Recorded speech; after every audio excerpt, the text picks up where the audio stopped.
अस्सलाम वालेकुम। उम्मीद है कि आप सब खैरियत व आफियत से होंगे। एक शख्स था जिसका इस्लाम से कोई इतना गहरा ताल्लुक तो नहीं था, लेकिन उसकी ज़िंदगी का एक सबसे बड़ा मिशन ये था कि मैं इसमें आज़म को तलाश करूं और फिर उसे पढ़ने के बाद अपनी ज़िंदगी के तमाम तर प्रॉब्लम्स को सॉल्व करूं और ख़ुद को एक कामयाब इंसान बनाऊं। इसमें आज़म का मतलब ये कि अल्लाह ताला का वो नाम या वो चंद कलेमात जिनको पढ़ने के बाद अगर आप अल्लाह से किसी भी किस्म की दुआ करें तो वो आपकी दुआ इस दुनिया में लाजमन पूरी होती है। एक तो कबूल होती है प्लस पूरी होती है। इस मकसद के लिए उस शख्स ने मुख्तलिफ उलमा से रब्ता किया और बहुत सारी किताबें भी पढ़ीं। अब किसी शख्स ने उससे ये कहा कि अल्लाह ही बेसिकली अल्लाह का इस्म आज़म है। अल्लाह को अल्लाह ही के नाम से अगर हम पुकारें और दुआ करें तो अल्लाह ताला उस दुआ को कबूल भी करता है और पूरा भी करता है। किसी ने कहा कि हय्युल क़य्यूम अल्लाह का इस्म जो है वो इस्म आज़म है, यानी हय्युल क़य्यूम इस्म आज़म है। किसी ने कहा या हय्यु या क़य्यूम इस्म आज़म है। किसी ने कहा कि सूरह यासीन इस्म आज़म है। किसी ने कहा कि ज़ुल जलाली वल इकराम इसमें आज़म है।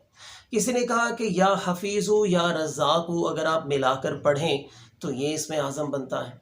सो उस शख्स ने बहुत रिसर्च की, लोगों के साथ बातचीत भी की, किताबें भी पढ़ी और फिर चंद अल्लाह के नामों को उसने फ़ाइनल लिस्ट में लिख लिया और फिर हर नाम को उसने पढ़ना स्टार्ट किया और अल्लाह ताला से दुआएं करता रहा।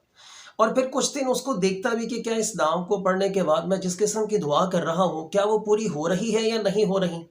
उसने सारे नामों को टेस्ट किया, जो भी उसने अपनी लिस्ट में नाम लिखे अल्लाह ताला की ज़ात के, कुरान पाक की आयात जो उसने लिखी या कुरान पाक की जो सूरतें लिखी उसने जिन्हें लिस्ट आउट किया, उन सबको वन बाय वन उसने टेस्ट किया, लेकिन उसके प्रॉब्लम्स सॉल्व नहीं हुए बल्कि और बढ़ गए। और इसी फ्रस्ट्रेशन के अंदर जब उसके मसाइल प्रॉब्लम्स बजाय हल होने के मज़ीद ज़्यादा जब बढ़ गए तो वो फ्रस्ट्रेशन का शिकार हो गया और उसने ये सोचना शुरू कर दिया कि अब मेरा इस दुनिया में रहने का कोई फ़ायदा नहीं है। यानी उसने खुदकुशी करने के बारे में भी सोचना शुरू कर दिया और फिर इस बात पर उसने सोचना शुरू कर दिया कि मैं खुदकुशी किस तरीके से करूं। फिर उसके जहन में ये ख्याल आता है कि अगर हम अद्वियात की एक ख़ास मिकदार इस्तेमाल कर लें तो हमारी मौत वाक़ई हो सकती है। सो उसने अपने घर में जितनी भी मेडिसिन्स पड़ी थी, जितने भी सिरप थे, जितनी भी गोलियां थीं, वो सारी की सारी उसने खा ली ताकि मेरी मौत वाक़ई हो जाए। फिर जब उसके ऊपर मदहोशी तारी होती है तो फिर उसके जहन में ये ख्याल आता है कि ख़ुदकुशी करना तो हराम है। इस हालत में जब मैं अल्लाह ताला की ज़ात के सामने पेश होऊंगा तो मैं उसे क्या बताऊंगा कि मैं इसमें आज़म तलाश करता करता हराम मौत मारा गया। तो उसके दिल में एक शर्मिंदगी सी पैदा होती है। सो वो बहुत ही कमज़ोरी के आलम में उठता है, चूँकि बहुत सारी मेडिसिन्स खाली होती हैं, उनके रिएक्शंस भी स्टार्ट हो जाते हैं। सो वो शख्स उठता है, उठने के बाद वज़ू करता है और वज़ू करके 2 रकत नमाज पढ़ता है। अब 2 रकत नमाज पढ़ने के बाद वो अपने हाथ बुलंद करता है और दिल से अल्लाह ताला की ज़ात से दुआएं करता है। वो ये कहता है, मेरे परवरदिगार, मैं तेरा गुनहगार बंदा हूँ, मुझसे गलती हो गई है, मैं इसमें आज़म तलाश करता करता भटक गया और फिर मैंने ये हरकत कर ली कि बहुत सारी मेडिसिन्स खा के अपने आप को मारने की कोशिश की है, यानी ख़ुदकुशी करने की कोशिश की है। या अल्लाह, मैं ऐसे नहीं मरना चाहता, मैं इस हालत में तेरे सामने पेश नहीं होना चाहता। तो मुझे मुआफ़ फरमा दे और मुझे इस किस्म की ज़िल्लत की मौत से मेरे परवरदिगार तो मुझे बचा ले। तो अल्लाह ताला की ज़ात से जब वो दिल से दुआ करता है तो आहिस्ता आहिस्ता रात गुजर जाती है और फिर दिन जो है वो उसका भी आगाज़ हो जाता है। यानी दूसरे लफ्ज़ों में मेडिसिन का जो एक टाइम था कि इतने टाइम के अंदर उस बंदे ने मर जाना है, वो टाइम गुजर जाता है और वो बहुत खुश होता है। और फिर उसके सामने ये बात आती है कि इसमें आज़म तो दरअसल अल्लाह ताला से दिल से मांगना है।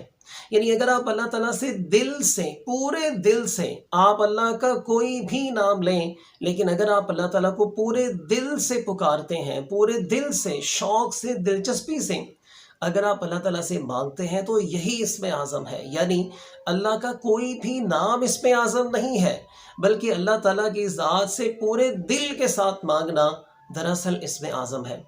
हम भी बाज़ औक़ात सारी ज़िंदगी मुख्तलिफ़ पीरों फ़कीरों के चक्रों में पड़े रहते हैं कि फ़लाँ बुज़ुर्ग अगर मेरे लिए दुआ करेंगे तो ही मेरी बख्शिश होगी, तब ही मैं सीधे रास्ते पर चलूँगा। ऐसा नहीं है।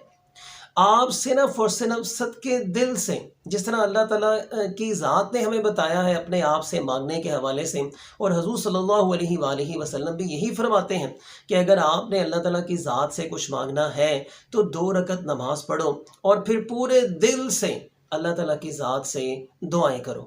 اگر ہم ایسا کریں گے تبھی ہمارے پرابلمز سالو ہوں گے، اور یہی بیسیکلی اس میں اعظم ہے۔ جب بھی آپ دعا کریں تو اللہ تعالیٰ سے پورے دل سے آپ دعا کیا کریں۔ آپ دیکھیے گا کہ آپ کے سارے پرابلمس بھی سالو ہوں گے اور زندگی آسانی کی طرف بھی جو ہے وہ چلی جائے گی۔ آپ سب اپنا اور اپنے آس پاس کے لوگوں کا بہت سارا خیال رکھیے گا۔ اللہ حافظ۔